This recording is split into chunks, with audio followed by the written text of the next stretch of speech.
rentrais à 7 h le matin, je cloquais, moi, de 8 à 5. Je suis quasiment là tous les matins à 7 h. Des fois, j'ai des rendez-vous à 7-8 h le soir. J'y vais.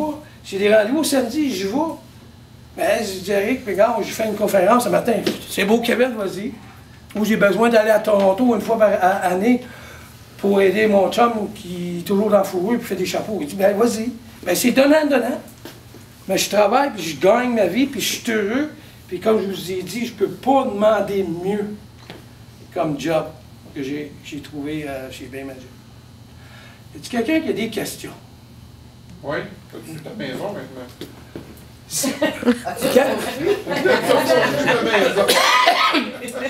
Ça, c'est dans les projets à venir. Okay.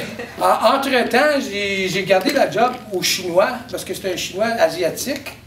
Puis c'était les livraisons étaient entre 75 et 200 $, fait qu'il y avait des gros pouvoirs. Les premiers 2 mois, Eric savait qu'à 4 h, à place de quitter à 5 h, je quittais à 4 h. Puis j'allais travailler aux Chinois parce qu'il fallait que je fasse du rattrapage. Si j'ai de la famille, j'ai eu des dettes. Fait que les 2 premiers mois, c'est ça que j'ai fait. Mais depuis ce temps-là, ben là, je viens de m'acheter une belle Transam avec un 5,7 litres, avec un T-top que je me suis promené avec madame en fin de semaine. Je me suis acheté une roulotte de 26 pieds. Je me suis mis dans un terrain de camping.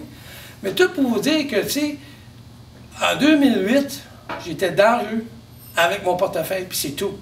Il ne me restait plus rien. Ça fait juste 6 ans. Ça fait juste 6 ans. Mais j'ai patiné. Mais avoir été instruit avec des ordinateurs, ça n'aurait peut-être pas pris si longtemps. Moi, j'aurais pensé, parce que Bureau Plus, une grosse compagnie, ils gèrent 300 millions de dollars par année, mais je vais rentrer là, puis le mec, un poste de vendeur, arrive, je vais te prendre, on va l'avoir. Non. Ça ne marche pas de même. Fait que, il n'y a rien de facile. Je l'ai eu peut-être plus difficile, puis il y a peut-être beaucoup d'autres affaires que je peux entrer en compte des malheurs qui m'ont arrivé. Mais mon but, c'est pas ici pour vous rencontrer mes malheurs, mais de vous raconter comment j'ai pu en sortir. Puis en sortant de mes malheurs, c'est que j'envisionne toujours une meilleure journée. Il y a des pas belles journées, il y a des... Moi, j'aime toutes les températures. J'adore la pêche à glace. Fait que, ça prend moins 40 pour faire la pêche à glace. J'adore l'automne, l'été, le printemps. J'adore la vie. J'aime ma job. Tu sais, quand tu te lèves le matin et tu t'en vas travailler, tu aimes ta job. Mais tu n'aimes pas ton boss, c'est pas plaisant. Ben, moi, je n'aimais pas mon boss pendant 30 ans. J'allais travailler. Mais quand j'étais sur la route pendant 1 mois aux États-Unis, maintenant, là, j'étais bien. J'avais pas ma femme qui chialait, puis j'avais pas lui. Je peux bien augmenter les ventes. Juste pour donner un exemple, c'est que quand je travaillais dans le four, il n'y avait jamais un client qui se présentait dans le bureau pour acheter. Parce que le bonhomme était là. Puis il ne l'aimait pas. La minute que j'ai parti de cette compagnie-là, 14 mois plus tard, fermé. Pas irremplaçable. Mais ça prenait quelqu'un qui pouvait faire ça et être capable d'endurer le bonhomme aussi. C'est pas tout le monde qui ont ce talent. C'est pas un talent. Oh oui, c'est un talent. Y a-t-il d'autres questions? Oui. C'est quelle sorte de chien que vous avez?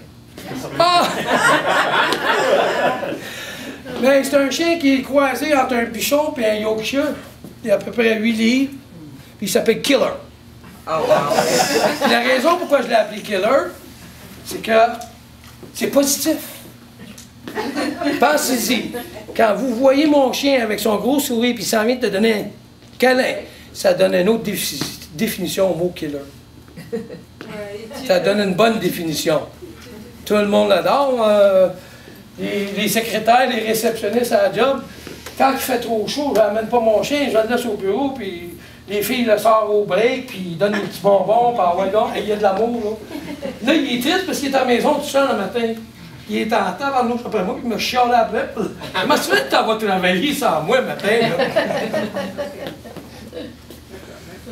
D'autres questions concernant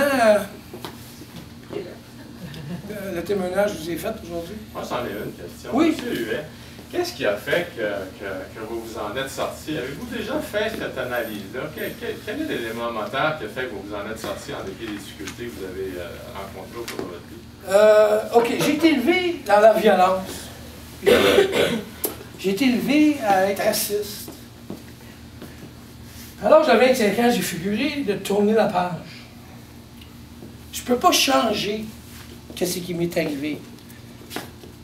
Mais le meilleur défi que j'ai appliqué dans ma vie, c'est d'accepter que c'est à moi que c'est arrivé. Je ne dirais jamais que c'était bon, que c'était le fun, ou ce que j'ai aimé. Mais la minute qu'on accepte qui on est, où on est et qu'est-ce qu'on fait, déjà là, on a 50% des obstructions derrière nous. Déjà là. Oui. Quel âge ont-ils vos enfants? Mon garçon, il a 32 ans, ma fille, elle a 30 ans. Avez-vous des bonnes relations avec eux? Non. Aucun. Je crois à cause qu'ils vivent à côté de maman. Et eux, vu que papa a quitté, et non maman a quitté papa dans cette situation-là, parce que souvent c'est la femme qui quitte. Ma fille, elle est jusqu'à l'âge de 12-13 ans, j'étais son héros. Du genre que si je dansais avec ma femme ou avec ma mère ou une de mes sœurs à Noël, au party de Noël, ma fille arrivait et elle enlevait les femmes dans mes... Il était à moi puis touche-les pas. Quand elle avait ses bobos sur les genoux, c'est pour maman, elle ne voit papa, puis mettre du stuff, mettre son band-aid. Quand sa petite poupée a cassé sa jambe, elle ne voit papa, puis elle sort le drill, psst, all right, met une vis, me remet les couches. J'étais l'idole de ma fille. De mon garçon aussi. Je les manque beaucoup, mais j'ai essayé de me remettre en contact avec eux. Ils ne veulent pas. Mais ces enfants-là, je les ai adoptés, ils étaient à elle. Elle était veuve quand je l'ai rencontrée. Lui, il avait 3 ans, elle avait 3 ans, lui avait 5 ans. Mais ça ne change rien, là. Moi, je n'ai jamais dit pendant toute ma vie que j'étais avec eux autres, « Hey, ça, c'est mon enfant adoptif. Ça, c'est mon garçon, ça, c'est ma fille. » Mais ils m'appelaient papa, daddy, c'était tout ça. Mais pourquoi que... Ah oui, ça me fait de la peine, je ne les vois pas, mais là, j'y peux rien. J'ai fait les démarches, mais je ne m'imposerai pas. Le jour qu'ils vont venir voir, ils disent, hey, papa, tu sais, t'as 30 ans, tu parles d'un homme célibataire, la seule job que j'avais, moi, c'était mes fashion shows, la fourrure, c'était ma seule responsabilité. Pas de ça, je n'en avais pas. On n'en a pas besoin. Mais du jour au lendemain, ça se prend de l'amour pour une petite fille, un petit gars, une femme. C'était du changement, là. Mais je me suis adapté, puis j'ai avancé avec ça. Les 2 premières années de notre rencontre étaient beaux. Au mariage, j'étais arrivé à la réception en yacht. Notre lune de miel était à Paris, puis à Londres. C'était la plus belle vie que j'ai jamais pu avoir, ces 2 années-là, puis le mariage. Après ça, là, j'avais la chaîne au cou, le cadenas, j'avais pas le droit d'avoir d'amis à la maison. Mes chums ne pouvaient même pas venir regarder la game de hockey. Possessive, jalouse, tout ce que tu voulais, là, regarde. Mais, après que j'ai adopté les enfants, moi j'aurais pu partir à 5 ans après le mariage, mais je n'ai pas fait. J'étais un homme de principe. J'ai adopté 2 enfants, je vais rester jusqu'à Julie qui tombe 18 ans. Quand Julie a eu 18 ans, j'étais parti. J'ai payé la balance de l'hypothèque pour pas ceux qui ont de la peine et de la misère. J'ai payé ses études à l'université et tout. Ma femme n'était pas à pied non plus. Tu sais, elle, son mari est mort d'un accident de voiture. Fait qu'elle avait le salaire de son ex-mari qui est mort à vie puis qui monte avec les coûts de la vie. Fait que je me sens pas mal pour elle. Mais, comme j'ai dit, j'ai payé la balance de l'hypothèque pour que, tu sais, il faut qu'elle vende la maison pour les enfants et elle rester dans un appartement parce qu'ils n'ont jamais connu ça. Mais moi, je reste dans un appartement, ça fait 5 ans. Je commence à être tanné, là, mais alors, à un moment donné, ça va changer. D'autres questions? Oui? Merci. c'est pas une question, Kevin, c'est un commentaire. Je veux te féliciter et te remercier aussi pour ton témoignage. Ah, ben merci beaucoup.